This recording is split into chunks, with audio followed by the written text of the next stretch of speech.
네, 시작하겠습니다. 안녕하세요. 네, 2025년 수업이 시작됐네요. 우리 올해 아마 11월 22일 날이 세 번째 토요일이거든요. 11월 22일 날 시험 보게 될 거예요. 날짜를 세봤더니 316일 남았어요. 오늘부터 316일. 어찌어찌 하다 보면 뭐 명절 때 어쩌다 하루, 혹은 뭐 내가 뭐 때문에 뭐 가끔 뭐 아플 수도 있고, 가족에 무슨 행사가 있고, 그래서 이래저래 하루씩, 그래서 많이 빼서 16일을 우리가 공부를 안 하고 쉰다고 하더라도 300일의 시간이 있어요. 지금은 이제 우리 설명회 때 말씀드린 것처럼 우리가 가야 할 곳이 여기라면 아마 처음 준비하시는 분들 여기 어디쯤에 계실 거예요. 이제 우리가 하나씩 밟고 올라가야 돼. 작년에 시험 보고 지금 다음 주에 실기 시험 보실 분들 가운데서도 3분의 1은 떨어지잖아요. 그분들이 다시 또 와서 선생님들이랑 경쟁을 해야 돼. 근데 그분들은 이제 여기 이렇게 위에 올라가 있잖아요. 다행인 건 그분들에게 선생님들이 1년 동안 공부하시면서 기가 죽는다던가 그럴 필요는 전혀 없어요. 왜냐면 만약에 우리가 이렇게 우리 시험을 한 3월쯤 본다 그러면 기죽어 있어야 돼. 근데 11월까지 가는 동안 선생님들이 역전시킬 수 있는 시간이 충분해요. 남는다라고 느끼는 건 열심히 안 하고 있는 거예요. 하여튼 시간은 충분해. 그러니까 이제 가끔 이렇게 스터디를 짜서 이렇게 모여서 이렇게 공부하고 이러잖아요. 그러면서 이제 뭐 N수생 이런 분들이 뭐 초수다 이런 분들에 대해서, 혹은 그 최종 시험까지 가봤다 이런 분들한테 이렇게 늘 이렇게 눌려서 기죽어서 이렇게 그 스터디 그룹에서 스트레스 많이 받는 분들 했는데, 그러실 필요는 하나도 없다. 선생님들이 얼마든지 역전시킬 수 있는 기회는 있으니까 이악 물고 가시면 충분해요. 충분해. 근데 이제 우리가 공부를 정말 치열하게 해야 할 시기가 지금이잖아요. 그죠? 근데 지금까지는 어쩌면 지난 겨울 방학 동안에는 우리가 치열하게 공부할 필요가 없었잖아요. 그죠? 선생님들 마음속에 그래, 올해는 내가 정말 치열하게 공부해서 한번 합격해 볼 거야 라는 마음을 갖고 다 시작하셨을 텐데, 그래, 그런 날은 언젠가 와. 내가 이렇게 그냥 이렇게 하다 보면 어느 순간 갑자기 신의 계시를 받은 것처럼 오늘부터는 정말 미친 듯이 이런 날은 안 와요. 그냥 어제랑 똑같은 하루가 오늘이 지나가고, 오늘과 똑같은 하루가 또 내일 지나가고, 그래서 다른 점은 어제는 좀 늦잠 자고 이렇게 했는데 오늘은 좀 수업 있으니까 일찍 일어나서 수업 좀 들었네. 그래. 그리고 내일 또 하루 이렇게 흘러간다고요. 요는 선생님들이 당장 바꾸지 않으면 언젠가 한번 갑자기 큰 깨달음을, 해골물을 마시고 깨달음을 얻는 것처럼 그런 시간은 안 와요. 지금 이 순간을 선생님들이 내가 큰 깨달음을 얻고 뭔가를 확 전환시키고자 하는 이런 시간이다라고 생각하고 오늘부터 달라지셔야 돼. 이렇게 흘러가다가 지금은 편하게 힘 빼고 가다가 언젠가 한번 그때부터 미쳐서 할 거야. 이런 시간은 안 와요. 그동안 선생님들이 겪어보셔서 잘 아시잖아. 내가 정말 오늘 당장부터 달라지자라고 마음을 먹고 오늘부터는 치열하게 하셔야 돼요. 치열하게. 되게 좋은 기회인 건, T1은 예전과 크게 달라지지 않은 수준으로, 최근에 크게 달라지지 않은 수준으로 이렇게 많이 갖고 있는데, 작년에 경쟁률이 확 떨어졌잖아요. 떨어졌어요. 재작년까지 경쟁률이 평균 10대 1이었어요. 전국 어딜 가도 10대 1이야. 이제 9점대 후반, 11대 이렇게까지 가긴 하더라도 평균을 따져보면 10대 1 정도였어요. 근데 뭐 뉴스에서 보시듯이 공무원들 경쟁률 떨어졌다 그러잖아요. 뭐 그런 분위기와 또 작년에 뭐 서희초 사건 이런 것과 같이 겹쳤는지 어쩐지 모르겠지만 청년의 7대 1이 채 안 돼요. 6점 몇 대 1이에요. 굉장히 좋은 기회예요. 10명 중에 3명의 경쟁자가 사라진 상태예요. 선생님들이 정말 좋은 기회를 잡았구나. 그리고 체감하셨듯이 TO가 또 되게 좋아요. 우리과 TO가 좋고 지금이어서 좋은 거예요. 지금이어서. 그래서 설명회 때도 말씀드렸듯이 현장에 계신 분들이 그런다잖아요. 이런 분위기 오래 가지 않는다. 그러니까 지금 해야 한다. 이제 우리가 2022 개정교육과정 들어가서 이렇게 살펴보시다 보면 이래서 TO가 줄어들 수밖에 없겠구나라고 하는 게 눈에 보여요. 지금은 올해가 선생님들이 가장 가장 좋은 기회를 잡았을 때구나 라고 생각하시고 오늘부터 달라지셔야 돼요. 다 달라지셔야 될 거. 첫 번째, 요거 만드세요.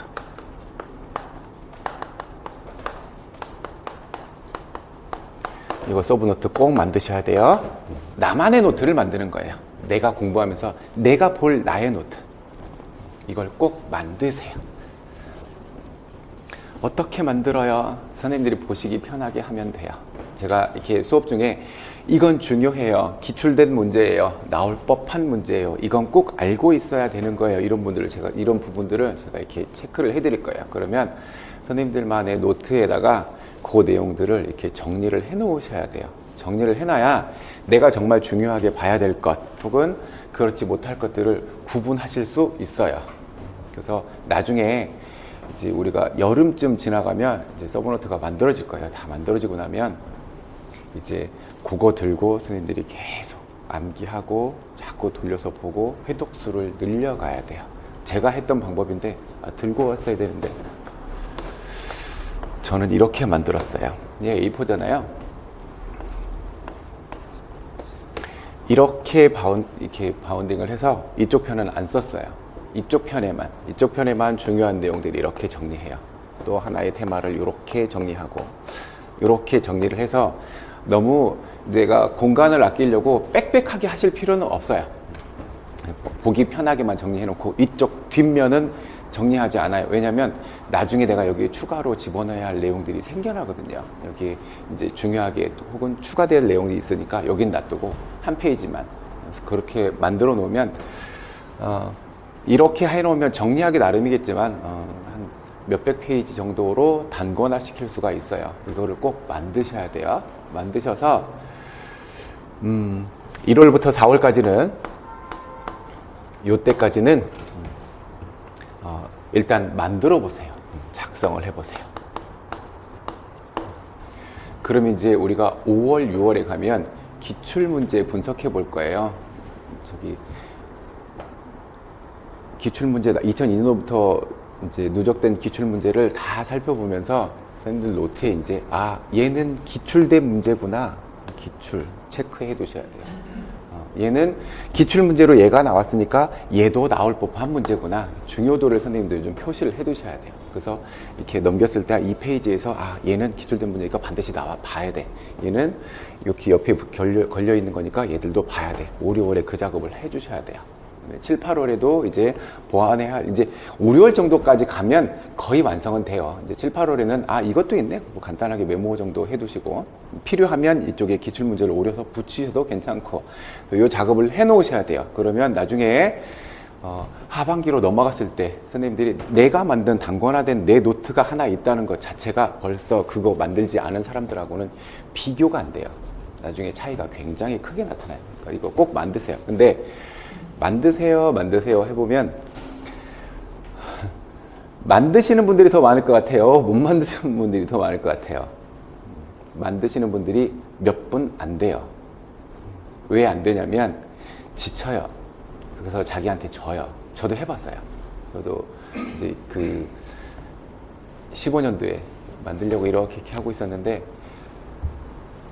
그때는 이제 저거 아래에 있었으니까 인강을 듣고 이렇게 이 내용들을 가지고 이렇게 정리를 하잖아요. 그럼 이렇게 그래도 내가 볼 노트니까 나름 이렇게 글씨를 좀 이쁘게 쓰려고 정리를 좀 이렇게 잘 하려고 이렇게 해놓고 딱 해보면 하루 종일 하면 10페이지가 안 돼요. 몇 페이지 못 해요, 하루에. 그래서 다 하고 나면 드디어 끝났다. 이렇게 뭐야, 3장 했어? 그래서 무슨 생각이 드냐, 하루 종일 내가 이거 했는데 기껏 3페이지 했다고? 시간이 아까운데? 그냥 이걸 외우려고 해버리면 이거 뭐 이렇게 긴 시간 안 걸릴 텐데 이걸 내가 굳이 해야 되나 했는데 일단 참고 했어요. 왜냐면 그때 당시에 이렇게 전국에서 온라인으로 모여서 카톡방이 하나 있었어요. 이제 여기서 필요한 정보들을 주고받자 이렇게 8명 있던 단톡방이었어요. 저 포함 8명. 그래서 내가 이거 서브노트를 만들어서 날려줄 테니까 이걸 가지고 선생님들도 공유해서 같이 봅시다 이렇게. 처음에는 그 서브노트 만드는데 처음에는 연필로 썼어요. 이게 볼펜으로 썼어요. 막 쓰다가 한참 쓰다 보니 개정교육과정 쓸 때인데 개정교육과정 파트를 막 이렇게 자아대가면서 막 줄 쳐놓고 막 쓰다가 뭐야? 이 내용이 아닌데 찢었어요. 그래서 그거 이제 우리 개정교육과정 파트에 가면 제가 설명드릴 거예요. 그 선생님이 하시던 그 내용이 엉터리였어. 잘못된 내용을 이렇게 얘기해 주시더라고요. 그래서 이거 아니잖아. 찢었어요. 찢고 다시 했어. 근데 그 순간 느낀 게 뭐냐면 이거 바로 수정이 가능하려면 타이핑이 낫겠다. 그래서 그동안 해놓은 거 폐기하고 다시 타이핑을 했어요. 이렇게 막 타이핑을 하니까 그 사람들한테 톡으로 보내주기도 편하고, 보내줘서 한 과목이 완성되면 메일로 보내주고, 7명한테 메일로 보내주고, 한 과목 완성하면 메일로 보내주고. 근데 하다가 지친다 그랬잖아요. 이걸 굳이 하다가 그래도 이 사람들한테 내가 하겠다고 약속을 했는데 한 서너 과목 오다가 안 오면 내가 왠지 좀 이렇게 게을러지는 것 같잖아요. 게을러짐을 보여지는 것 같잖아요. 참고 했어요. 이제 보냈어요 하면 단톡방에 고맙습니다, 감사합니다, 잘 볼게요 이렇게 답이 와요. 그 다음 과목에서 이렇게 보내면 서너 명만 답을 해줘. 그 다음 과목 하고 나니까 한두 명만 해줘. 그 다음 과목 반응이 없네. 내가 지금 쓸데없는 짓을 하고 있는가? 그래서 메일을 다시 열어봤어. 보낸 메일을 수신을 안 하고 있더라고. 그래서 뭐야, 좀 실망스러운데? 하지만 내가 약속을 했으니까 마지막 과목까지 해서 다 보내줬어요. 마지막 과목까지 딱 정리해서 다 보내줬어. 그리고 나서 걔를 다 인쇄해서 제가 이렇게 정리를 했어. 어떤 느낌이 들었게요? 이게 내 글씨가 아니라 타이핑된 거라서 그냥 책 보는 느낌인 거예요. 정이 안 가는 거야, 하나도. 그래서 다시 썼어요. 손으로 한자 한자 다시 썼어. 그거 다음 주에 들고 올게요. 한자 한자 손으로 다 썼어. 다 써서 마지막까지 딱 완성 끝난 게 6월에 끝났어요. 그러니까 한 번 하다가 자빠지고, 한 번은 워딩하고, 한 번은 쓰고 있어. 6월에 만들어졌어요. 그래서 6월달 이후로는 그냥 이제 독학, 얘 가지고 계속 돌려보기. 그래서 얘를 가지고 이제 필요한 내용들을 내 머릿속에 집어넣어야 되잖아요. 그래서 나중에 이제 10월, 11월 됐을 때는 내가 이 페이지를 열었을 때 이 테마를 내가 과연 완벽하게 이해를 하고 암기를 했는가를 여기 체크를 하는 거예요. 저는 어떤 식이었냐면, 요거 내가 한번 외웠어. 다음에 또 돌아왔을 때, 내가 이거 다 외웠어. 이게 5개가 되면, 5일 해서 이제, 내가 어제도 외웠고, 오늘도 안 까먹고 다 외웠고, 내일도 다음에 봤을 때도 안 까먹었네? 그럼 이게 5개가 되면 얘는 그냥 별표를 쳤어요. 별표 친 건 안 봐요. 이 페이지를 넘겼을 때, 별표, 요거였구나. 이미 내가 다 외웠잖아요. 이미 다 검증했잖아. 그래서 이렇게 눈으로 3초만 보면 돼요. 이 내용이구나. 3초 딱 보고 그냥 넘어가요. 다음 거. 그래서 이런 것들과 아직 얘가 좀 부족한 아이들, 혹은 이제 하시다 보면 정말 안 헤어지는 애들이 있어. 얘는 정말 미친 듯이 안 헤어져. 그런 애들한테는 또 따로 체크를 해야 돼요. 예를 들어 물음표를 한다든가 이렇게 해놔. 그런 아이들만 이렇게 집중적으로 보면 돼요. 그럼 나중에 이 페이지 열었을 때 얘는 벌써 별표가 쳐 있잖아요. 얘는 안 봐도 돼. 이런 페이지들이 많아져. 그럼 나중에는 처음에 한 바퀴 전 과목을 정리되어 있는 얘를 처음부터 끝까지 다 볼 때 이제 일주일도 걸리고 2주일도 걸리고 이러죠. 근데 다음에 돌아왔을 때는 얘네들 안 보잖아요. 안 봐도 되는 애들이 이렇게 빠져나가잖아요. 이렇게 쭉 빠져나가. 그러면 다시 한 회독하는 시간이 확 줄어요.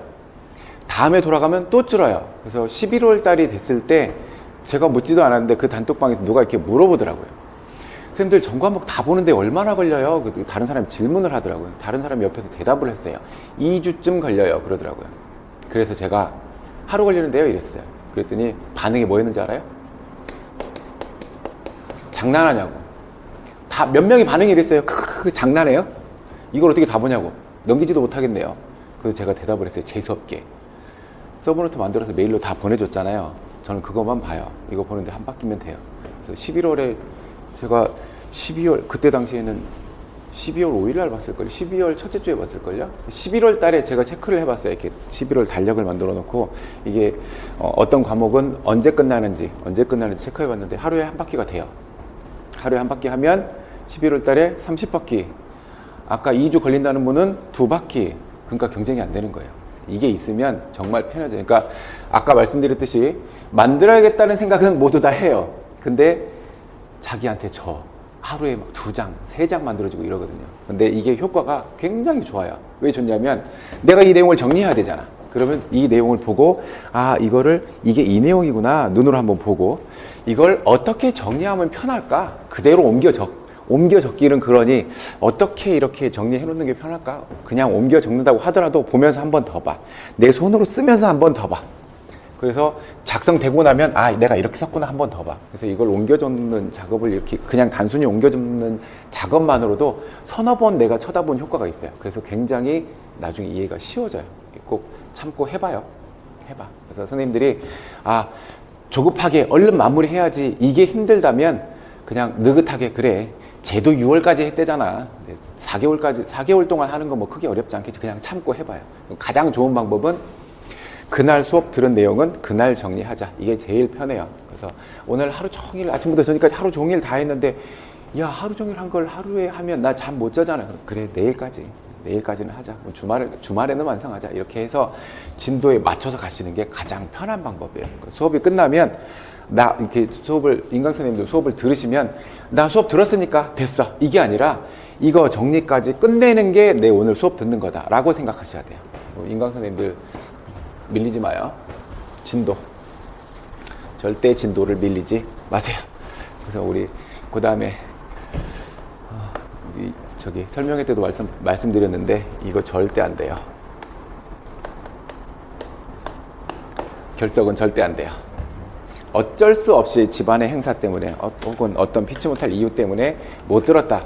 인강 선생님들 이렇게 자꾸 쌓여 있으면 나중에 버거워서 힘들어져요. 최대한 빨리 와서 이렇게 직강 선생님들도 만약에 못 들었다 그러면 인강팀에 얘기해서 학원에 얘기해서 이거 저 이 부분 못 들었는데 좀 열어주세요. 그럼 열어주실 거예요. 그래서 이렇게 듣고 하셔야 돼요. 결석 절대 하시면 안 돼요. 잔소리 같으니까 이 결석에 대한 얘기는 그 파트 가서 그 내용 나오면 말씀드릴게요. 절대 결석은 하시면 안 돼요. 세 번째 이 얘기를 꼭 해주고 싶어요. 신념. 이게 흐트러지면 안 돼요. 선생님 공부 지금 왜 해요? 올해 공부 왜 해요? 누가 시켰어요? 하래요? 선생님들이 원해서 시작하고 있잖아요. 그죠? 내가 한번 해봐야겠다. 이걸 하면 그래 인생의 중요한 숙제 하나가 끝난다. 그러니까 꼭 해봐야지라는 신념을 갖고 시작했잖아요. 그거 좀 안 흔들렸으면 좋겠어요. 흔들림 없이. 절대 목표를 이루시면 안 돼요. 왜 하는데 지금? 선생님들 만약에 축구를 하는데요. 아무 룰이 적용되지 않는데 어떻게 하실 거예요? 아무 룰도 없어요. 그냥 가지고 가서 상대 골대에 넣기만 하면 점수를 주겠대요. 어떻게 하실 거예요? 그럼요. 수단과 방법을 가리지 않죠. 내가 만약에 1대1로 이렇게 축구를 하는데 내가 저 골대에 골만 집어넣으면 나를 합격시켜 주겠대. 아, 너무 잔인하지만 칼이라도 들고 가야지. 얘 죽이고 집어넣으면 내가 합격한대잖아. 아무 룰도 적용되지 않는다잖아요. 나 하고 싶은 대로 하면 되잖아요. 손에 들고 뛰면 어떻고? 바람 다 빼서 주머니에 넣었다가 그 앞에서 바로 넣고 이렇게 집어넣을 수도 있고 내 마음이잖아요. 얼마든지 창의적인 방법으로 넣기만 하면 되잖아요. 그죠? 우리도 지금 그 일을 하고 있어요. 그 말도 안 되는 일을 우리가 하고 있어요. 우리 11월 22일 날 시험 보러 갈 때까지 아무 반칙이 없어, 선생님들. 내가 새벽까지 공부하는 게 무슨 반칙이야? 아무 반칙이 없어. 선생님 하고 싶은 대로 하면 돼요. 하고 싶은 대로. 우리가 살면서, 선생님들이 살면서 나 하고 싶은 대로 내 마음대로 해서 내가 뭔가를 이게 이뤄낼 수 있어. 그런 일이 얼마나 있을까요? 조금 선생님들보다 조금 더 살아본 제가 겪어본 바로는 거의 없었던 것 같아요. 내 마음대로 해서 내 마음대로 모든 상황을 내 마음대로 흘러가게 하고 그 결과도 나에게 좋게 가져온다. 이런 일이 살면서 저는 별로 못 봤어요. 이거 말고 내 마음대로 공부해서 내 원하는 대로 성적 내고 내 마음대로 합격했어. 내 마음대로 하고 싶은 일을 하는 거예요. 그러니까 선생님들 절대 흔들리면 안 돼요. 자, 오늘은 이것만 얘기할래요. 나머지는 또 그때 얘기해야 되니까 요거 소브노트 만드세요. 그래서 이거 많이들 질문하시더라고요. 어떻게 만들어요? 어떻게 하는 거예요? 필요한 내용들을 정리하시면 돼요. 그래서 만약에 궁금해요. 그럼 저한테 이렇게 톡으로 물어보세요.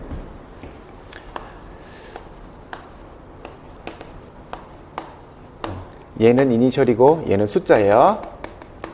여기다가 톡을 보내셔서 필요한 내용들을 이렇게 질문해 주시면 제가 다음 주에 서브노트 가져올 건데, 아니면 좀 이따가 보여드릴게요. 파일이 있어요. 사진 찍어 놓은 파일 보여드릴게요. 그냥 나보기에 편하게 그냥 정리하면 돼요. 저기 서브노트뿐만 아니라 어떤 형태로든 이제 필요하시면 저한테 톡으로 문의를 해주세요. 그 다음 우리 실기 준비, 지금부터 우리 1월부터 실기 준비를 차근차근 할 거예요.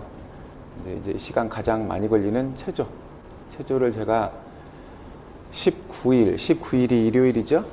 19일이 일요일이에요. 날짜 잡기가 언제가 가장 편할까 이렇게 생각해 봤는데 17, 18일 날은 수업을 해야 되고, 그러니까 그래서 못하고, 그래서 일요일 날이 어떨까? 그래야 저기 지방에 계시는 분들 혹은 뭐 이렇게 학교에서 근무하시는 분들 시간 내시기가 편할 것 같아서 일요일 오전으로 잡아볼까 하고, 지금 제가 그 체육관에다가 문의를 해봤는데 좀 바쁘신가 봐요. 아직 확인은 안 하고 계세요. 확정이 되면 제가 말씀을 드릴게요. 장소는 그닥 멀지 않아요. 여기서 사당역만 가면 되니까 별로 안 멀어요. 그리고 이제 실기 배구 연습을 좀 해보고 싶어요 하시는 분들도 저한테 톡을 보내서 얘기해 주세요. 배구도 일요일이에요. 일요일 오후에 마포에서 하는 팀이 있으니까 제가 가서 좀, 제가 없더라도 가서 좀 연습하고 싶어요, 가르쳐 주세요 하면 거기 계시는 분들이 해주실 거니까 장소만 제가 이렇게 안내해 드리고, 처음에 가실 때는 제가 물론 같이 따라가서 이렇게 말씀드릴 거고, 그렇게 합시다.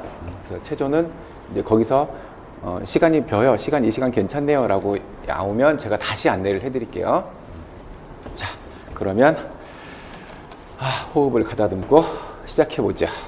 자, 첫 번째 과목이에요. 교수 학습 이론이에요. 이건 체육 교수론 한 권, 학습론 한 권, 이렇게 두 권으로 나눠져 있는데, 우리가 이렇게 글씨를 보더라도 교수는 누구 입장에서 얘기하고 있어요? 교사의 입장에서 가르치는 입장이고, 학습은 학생 입장에서 배우는 입장이잖아요. 그래서 이렇게 교수론은 가르치는 입장에서 이야기들, 학습론은 배우는 학생의 입장에서 이야기들. 근데 이 두 권이 보면 겹치는 부분이 굉장히 많아요. 페이지 수는 2배인데 이렇게 모아놓으면 겹치는 부분들, 그래서 이렇게 한 권으로 모아놓은 거예요. 살펴봅시다. 자, 목차는 이러하고요. 아이고, 어디 보셔야 되면 1페이지 봐요. 자, 체육 교사의 입장에서 바라보는 개념이죠. 교육과정을 성취하기 위한 목표지향적 활동이다. 교육과정은 학생들이 학교의 지도 아래 경험하는 모든 학습 활동의 총화를 의미한다. 이런 얘기는 그렇고요. 그 다음 밑에 박스 봐요. 옛날에 나왔던 기출문제였어요. 체계적인 교육과정 구성을 위한 일반적인 원리. 교육과정을 구성한다라고 하는 건 이제 아이들이 이러한 내용들을 가지고 이렇게 배워서 장차 이렇게 성장해 가기를 바란다라는 목표를 가지고 아이들이 배워야 할 내용들, 교사가 가르쳐야 할 내용들, 이 내용들을 구성해 놓는 거잖아요. 그러면 교육과정을 구성하는 사람들은 전문가들이 모여야 되잖아요. 어딘가 모여서 머리를 맞대고 이렇게 만들 거잖아요. 어디서 모여요? 거기가 개최지예요. 여기 일시사회예요. 개는요, 계속 발전성의 원리예요.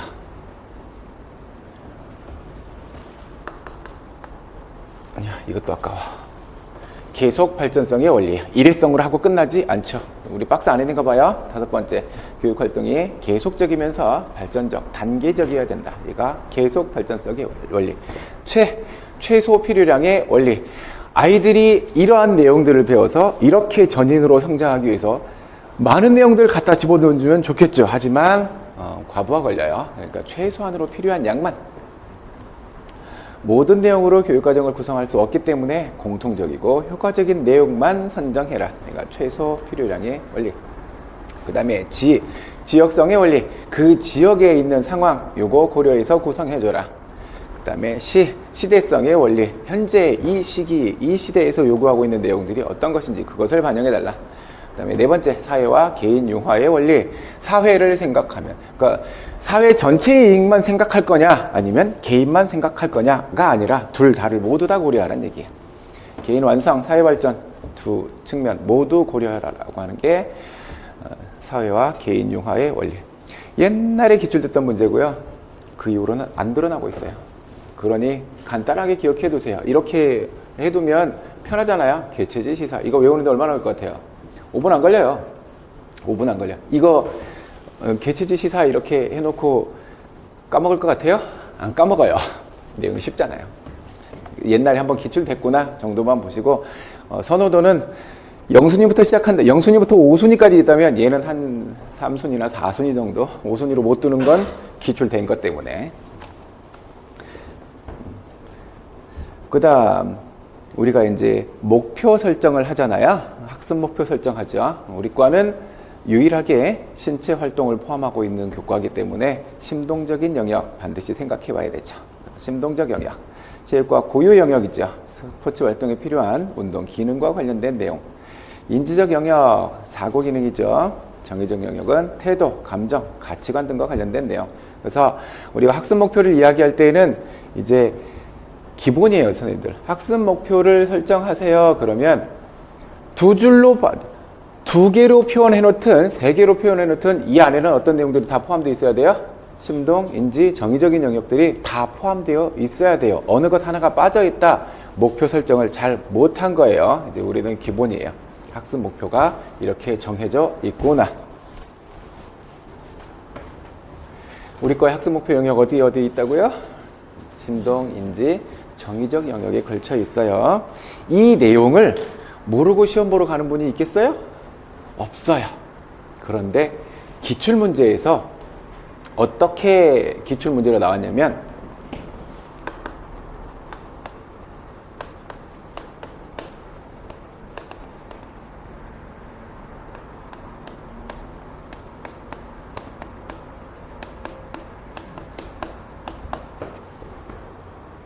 비교 서술 알았네요.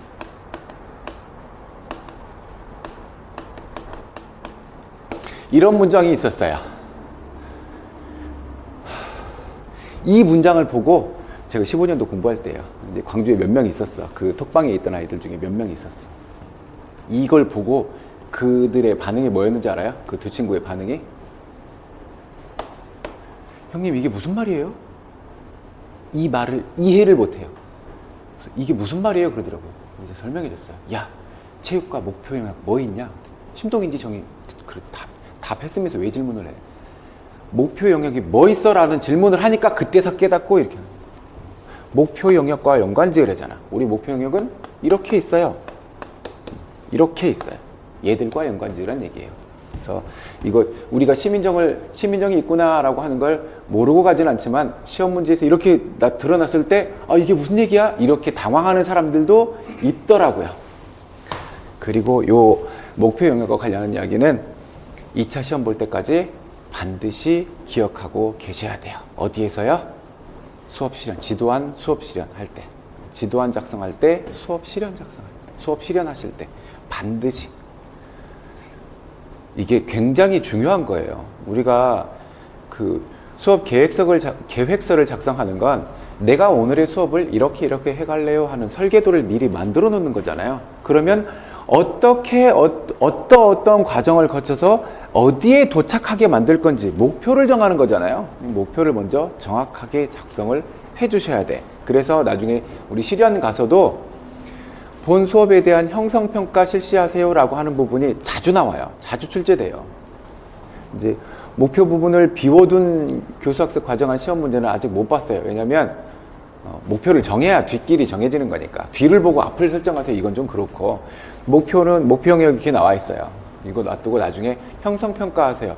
그리고 형성평가 하라 그러니까 오늘 수업을 형성평가 하래요. 그러니까 뭐 하라는 얘기지?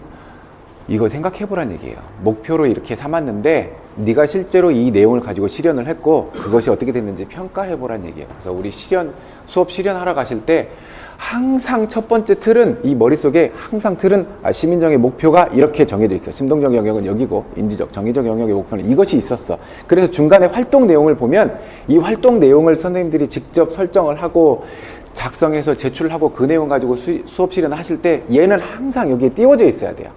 심동적 영역에서 여기에 초점을 두고 가르쳐야 돼. 인지적 영역에서 여기에 초점이 있었어. 이거 생각해서 이거 연관 지어서 내가 가르쳐야 돼. 평가도 마찬가지. 이 일관성이 쭉 이어져 가야 돼요. 그래서 우리가 수업 실현 가실 때 노량진에 계시는 많은 수험생들이 1차 발표하고 나서 이제 모여서 그들끼리 이렇게 수업 실현 스터디를 짜요. 그래서 수업 실현을 해. 수업 실현을 해보세요. 가면 이제 한 서너 명 이렇게 그들끼리 그룹을 지어서 어떤 주제를 주고 한 사람이 이렇게 수업 실현을 하면 휴대폰으로 촬영해서 다른 분들이 이렇게 얘기를 해줘요. 그때 나오는 그들끼리 모여서 하는 이야기들의 수업 실현의 대부분은 뭔지 알아요? 제가 많이 봤어요.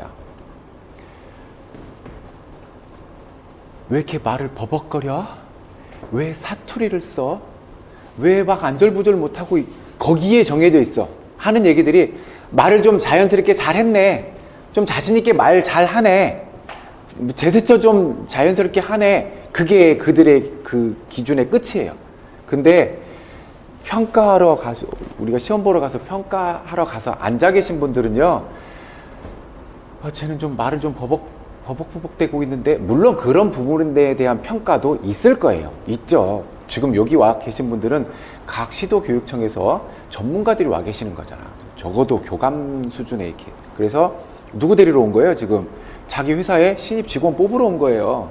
그 직원이 가서 뭐 해야 되는데 당장 2달 후에 가서 수업해야 돼요. 3월달부터 바로 투입해서 수업이에요. 근데 쟤는 봤더니 말을 못해 버벅거리고, 그러면 제가 어떻게 2달 후에 가서 애들이랑 수업을 하지?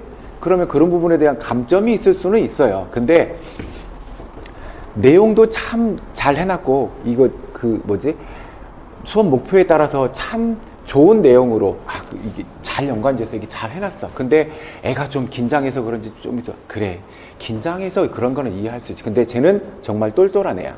이거 목표 영역과 연관돼서 이렇게 잘 했고 형성평가까지 참 잘했어. 그런 측면에 대한 평가가 더 큰 거지. 왜 말 떨지? 왜 무슨 사투리 쓰고 앉았네? 그런 거는 큰 평가의 기준. 20점짜리 시험에서 몇 점 안 돼요. 2, 3점이나 될까 싶은 그 정도로. 그래서 평가의 그 수업 실현하고 있을 때의 평가는 그들은 이미 전문가잖아요. 수십 년을 이렇게 현장에서 수업하고 이러셨던 분들인데. 그래서 가장 좋은 실현은 이게 안 생기면 돼요. 물음표가 안 생기면 돼. 그래서 이분들이 앉아서 저 부분 어떻게 하겠다는 거지? 이런 문제가 올 텐데? 이런 것들을 필터링을 하고 계시는 거지. 사투리 쓴다고. 옛날에 지금 포항에 있는 친구인데 고향이 포항이에요. 그래서 이제 1차 합격하고 2차 가서 면접이랑 수업 실현이랑 스터디 그룹을 짜서 이렇게 얘기하는데 자기가 자꾸 사투리가 나온대. 그래서 할 때마다 사투리를 지적을 받는데, 같이 이렇게 스터디 하는 분들이 사투리 고쳐야 된다고, 어떡할 거냐고, 그 사투리 갖고 와서 어떡할 거냐고. 그래서 그걸 자꾸 지적을 받는데 사투리 때문에 떨어지면 어떡하냐고 저한테 질문을 해오더라고요. 그래서 그것 때문에 이렇게 얘기했어. 매번 그러니까 자신감이 확 떨어져 버리고 내가 사투리를 고칠 수가 없는데 이거 어떡하지? 그러더라고요. 그래서 제가 그랬어요. 지적사항이 그것뿐이었어? 그게 너무 크게 자기 스트레스를 크게 다가오는데 그런 걱정하지 마. 왜요? 저 사투리 이거 안 고쳐도 돼요? 그래서 안 고쳐도 돼. 괜찮아. 네가 사투리를 쓸 수 있다는 것 자체가 벌써 편하다는 얘기예요. 그렇죠? 되게 어려운 자리에서 사투리가 쉽게 나오지 않잖아요. 우리가 우리 예를 들어서 그런 사람들 있잖아요. 시골에 있는 친구, 그런 사람 말고 여기도 있네. 이렇게 표준어인 양 이야기를 하다가 어렸을 때 시골 친구랑 통화하면 갑자기 사투리 막 쓰는 사람들 있잖아요. 마음이 편해졌으니까 내려놔서 마음을 편하게 이렇게 사투리를 쓰고 있는 거거든요. 네가 사투리를 쓰고 있다는 건 네가 하고자 하는 이야기들을 마음 편하게 하고 있다는 이야기야. 그러니까 신경 쓰지 마. 그리고 평가 기준에 사투리 사용 유무는 없어. 그러니까 전혀 걱정하지 마. 정말 그렇게 해도 될까요? 그래서 그러면 네 말대로 네가 지금 사투리를 못 고쳐. 한 달 동안 고칠 거야? 못해요. 그냥 하라고. 스트레스 받지 말고. 합격하고 지금 다 있어요. 그런 것들은 큰 문제가 아니야. 근데 스터디 하다 보면 그런 거에 스트레스를 준다고. 그러니까 그런 거는 신경 쓰지 않아도 괜찮아요. 수업 실현 관련한 거는 나중에 또 말씀드릴게요. 그 다음 1페이지 아래 봅시다. 실현 가능한 목표 수립. 교사는 자신이 설정한 교육 과정상의 목표와 자신이 펼치게 될 학습 지도 상황이 일치하도록 노력해야 한다. 실현 가능한 목표를 수립하라. 그 다음 목표 달성을 위한 조언. 심동적 영역의 목표를 달성하기 위해서 인지적 영역과 정의적 영역의 목표를 구체적으로 설정한다. 교육과정을 새롭게 구성하고 학습 지도 과정을 유연하게 설계한다. 첫 번째 것은 우리과 고유의 영역인 신체활동, 이것을 달성하기 위해서 인지적 영역, 정의적 영역을 피해갈 수가 없잖아요. 그렇죠? 머리를 떼놓고 몸만 움직이라고 할 수 없는 것처럼, 그래서 인지적 영역, 정의적 영역까지 다 고려하라는 이야기고, 인지적 영역에 대한 이야기는 우리가 인지적 영역이다. 두 가지를 고려하셔야 돼요. 하나는 전술과 관련된 거. 또 하나는 선택이라 그럴까요? 판단과 관련된 거. 인지적 영역은 이 두 가지를 생각해 두셔야 돼요. 전술과 관련된 것들은요, 예를 들어서 농구라고 칩시다. 농구야. 우리 팀이 수비 리바운드를 잡았어. 상대편 골대에 어떻게 우리가 득점을 하는 게 가장 효과적이고 효율적인 방법일까? 전술과 관련된 부분이잖아요. 우리 팀원들끼리 이렇게 작전을 수행하면서 이렇게 하면 득점할 수 있어. 얘는 전술이죠. 어떤 전략으로 이기지? 전략이잖아요. 전술, 전략과 관련된 거. 이 부분도 인지적 영역이죠. 이 판단은요, 상황 판단이에요. 상황 판단. 지금 내가 공을 잡고 있는 이 순간에 내가 드리블 하는 게 좋은 판단이야? 아니면 패스를 해주는 게 좋은 판단이야? 이거죠. 분명히 다른 부분이죠. 인지적 영역은 이렇게 생각해 두셔야 돼요. 그 다음 정의적 영역은 우리가 심동적 영역에서의 발달을 요구하면 반복, 연습, 훈련 피할 수 없죠. 그렇잖아요. 아무리 좋은 훈련 방법을 얘기해 주더라도 그것을 습득하기 위해서 반복적인 훈련은 필요하잖아요. 연습과 훈련. 그런데 그것이 어느 정도 수준에서 이루어졌을 때는 아이들에게 심리적으로 지루함, 지침이 별로 다가오지 않는 수준이 어느 수준인지, 이게 지나치게 반복되면 얘들이 이제 재미없어 할 거예요. 지루해져 버리죠. 그 부분, 정의적인 영역, 이 부분까지도 좀 고려해 보자는 얘기죠. 물론 정의적인 영역에서는 그런 부분만 이야기하고 있지는 않아요. 다른 친구들을 배려하고 협동하고 이런 부분까지도 분명히 고려해 봐야 되고요. 그 다음에 두 번째 것 봐요. 교육과정을 새롭게 구성하라고 하잖아요. 이제 우리는 2022 개정 교육과정을 적용해서 준비를 하셔야 돼요. 이제 올해부터네요. 올해부터는 이제 2022 개정 교육과정이 적용되고 있기 때문에 2022 개정 교육과정 문서상에 나와 있는 내용들을 선생님들이 미친 듯이 집어넣고 외워야 돼요. 그래서 아까 그랬죠? 316일 제가 그랬잖아요. 충분하다고, 여유 있다고요. 없어요. 없어. 2022 개정교육과정 선생님들 알아요? 모르죠. 다 외워야 돼. 근데 언제 놀 시간이 있고 언제 지루할 시간이 있어요. 다 외우셔야 돼. 그래서 그 교육과정의 내용들을 기본 틀이 있어요. 바뀌어서는 안 되는 기본 틀이 있고, 이것은 유연하게 우리가 바꿔도 되는 것들이 있어요. 그래서 바뀌지 않아야 할 틀 내에서는 우리가 유연하게 새롭게 교육과정을 구성해도 좋다는 얘기가 두 번째 거고요. 그 다음 세 번째, 학습 지도 과정을 유연하게 설계한다. 유연하게 설계한다는 얘기는요, 선생님들이 초임일 때에는 내가 수업 계획을 이렇게 짜잖아요. 이렇게 짜. 그리고 여러 번 리뷰도 하고 내가 이렇게 하면 좋을 거야 라고 해서 수업에 딱 들어가요. 그러면 어떤 일이 발생해요? 이게 아닌데? 이게 아닌데가 언제부터 나타나요? 운동장 혹은 강당에 들어서는 순간부터 느껴지죠. 우리가 초임 때는 무슨 생각해요? 내가 종이 딱 쳐서 강당이나 운동장에 딱 갔을 때 아이들은 똘망똘망한 눈빛으로 선생님을 보면서 이렇게 보고 있을 거야. 그러면 나는 이런 이야기를 해줘야지. 이건 상상이죠. 상상. 현실은 달라요. 가보면 개판. 여기서부터 틀어지기 시작하죠. 그래서 내가 이렇게 할 거야. 이것은 완벽해. 그러니까 달라지지 않아. 이것은 본인 스스로에게 굉장한 스트레스를 줄 수 있어요. 다양한 상황에 대해서 선생님들이 생각해 두셔야 돼요. 그래서 이렇게 연차가 되고 수업 경력이 이렇게 되게 많아지면 큰 걱정 안 하죠. 왜? 어지간한 상황들은 다 맞닥뜨려 봤으니까. 그래, 저런 반응을 보여? 그런 아이들은 이렇게 통제하면 돼. 저렇게 하고 있어? 그냥 무시해도 돼. 이런 것들에 대한 경험과 노하우가 축적되어 있기 때문에 이미 유연해져 있어. 그래서 어떻게 딱 하나 고정된 걸로 하지 말란 얘기. 또 이건 이제 극단적인 얘기인데, 이제 선생님들이 합격하셔서 내년에 가잖아요. 그러면 그 해에 신규 교사를 대상으로 수업 발표를 해요. 이제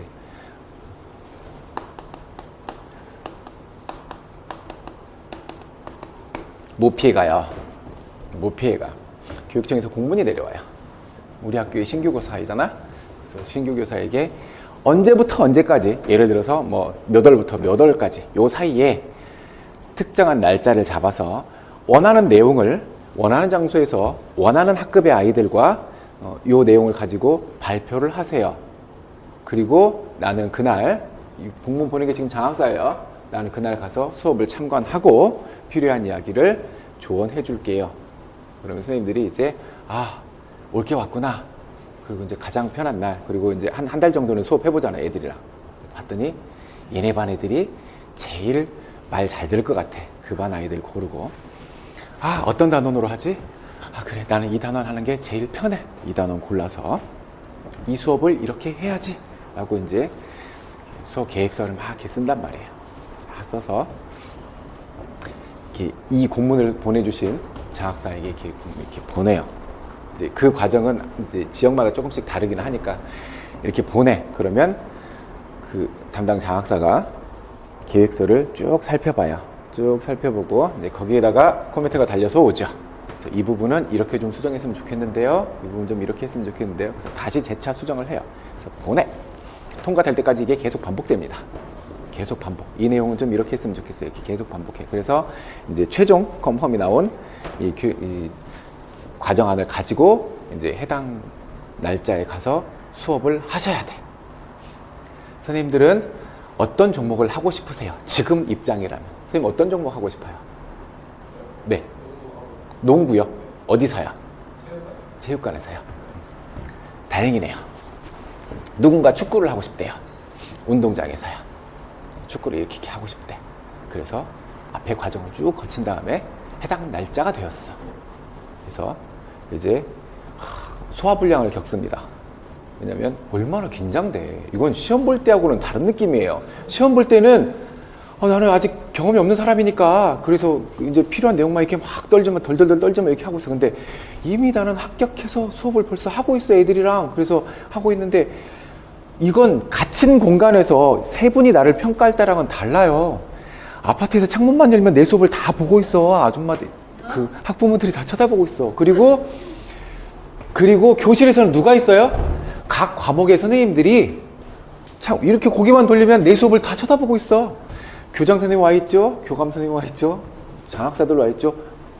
시간이 남아서 필요하면 인근 학교 체육사님들도 와요. 그래서 이 덜덜 떨리는 현장에서 내가 수업을 해야 돼. 갑자기 비가 오네? 운동장에서 체육 수업 한다 그랬잖아. 갑자기 비 오네? 어쩔 거예요? 비 맞고 하실 거예요? 못 하잖아요. 그러면 가야 돼. 어디로요? 강당으로 가든 교실로 가든. 그래서 그런 상황이 생길까봐 대체 계획서를 또 짜야 돼. 또 짜야 돼. 만약에 비가 오면 교실에서 이 수업으로 대체해서 수업할게요. 이게 있어야 돼. 다행히 농구를 선택하셔서 체육관에 불이 나지 않는 한 할 수 있어요. 그래서 팁인데 나중에 이게 오면 그냥 체육관에서 할 수 있는 수업을 하세요. 그러면 다르게 우리가 적용시켜서 해야 할 그런 변수가 나타나지 않아요. 그것도 싫다. 교실에서 하시든지. 그러셔도 좋고. 그래서 어쨌거나 유연하게 작성을 해야 된다라는 얘기예요. 그 다음 밑에 봐요. 이제 교육학과 관련된 얘기네요. 비고치키의 GPD예요. 근접 발달력이요. 자, 실제적 발달 수준 여기죠. 현재 이미 학습된 영역이어서 아이들이 혼자 할 수 있는 영역이에요. 그 다음 잠재적 발달 수준. 나 혼자는 못하는데요, 다른 사람, 교사나 유능한 또래의 도움을 받으면 발달할 수 있는 영역. 여기가 근접 발달, 잠재적 발달 수준. 세 번째, 근접 발달 영역. 혼자서 할 수 없지만 유능한 또래나 함께하면 성공할 수 있는 수준이고요. 비계 설정, 이렇게 도움을 주는 것, 이것을 비계 설정이라고 하죠.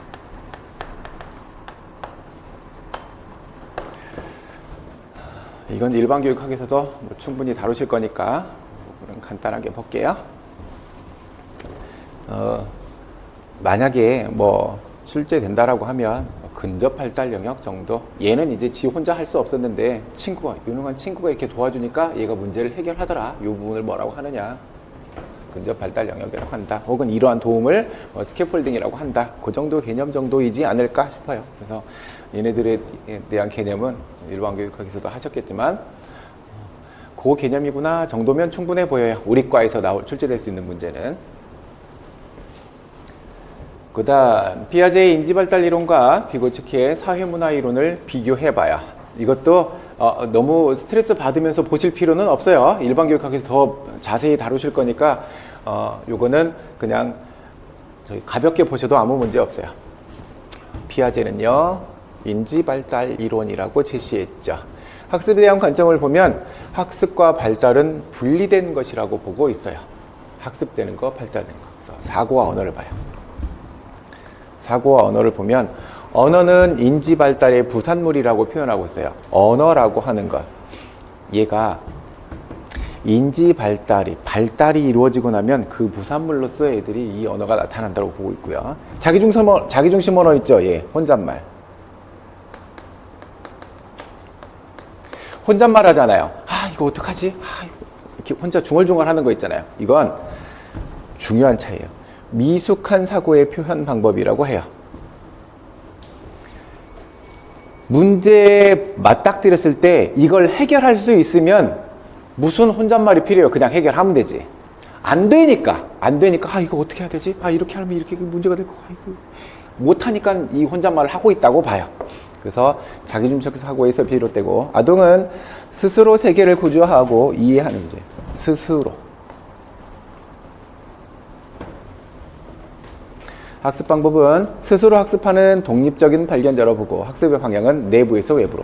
스스로 구조화하잖아요. 그러니까 내부에서 외부로. 상호작용, 물리적 환경과의 상호작용이에요. 발달 단계를 제시했죠. 뭘래요? 감, 전, 구, 형으로요. 이렇게 발달 단계를 제시했어요. 그 다음 비고치키의 사회문화이론 봐요. 왜 이름이 사회문화이론인지 봐요. 사회와 상호작용을 빼놓을 수 없기 때문이에요. 학세대형 관점을 보면 학습이 발달을 주도한다고 보고 있고요. 사고와 언어를 보면 언어는 인지 발달의 매우 중요한 부분이라고 봐요. 그 다음에 자기중심 언어 봐요. 비고치키의 사회문화이론에서는요, 혼잣말 하는 거 있잖아요. 혼자 중얼중얼 하고 있는 거. 이건 문제 해결의 수단이라고 봐요. 그래서 보는 입장이 다르죠. 이거 어떡하지? 이렇게 하면 안 될 것 같은데? 이렇게 한번 해볼까? 오, 되네! 그 과정에서 혼잣말을 막 이렇게 내뱉더라. 똑같은 현상을 보고 이렇게 보는 관점이 좀 달라요. 그래서 문제 해결하기 위해서 사고의 보조도구로 활용하고 있다.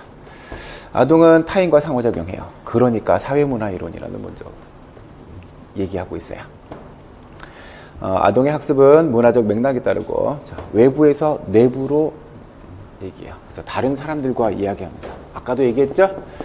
체육과 목표 영역 얘기하고 있는데, 야, 체육과 목표 뭐 있어? 시민정역. 그래, 그거랑 비교하라는 얘기야. 옆에서 이렇게 얘기를 해주니까 바로 깨닫고 이렇게 찾아가야 돼요. 그 다음에 상호작용은 사회. 상호작용하고 발달 단계에 대한 제시는 없어요. 이 부분은 간단하게 보셔도 괜찮아요.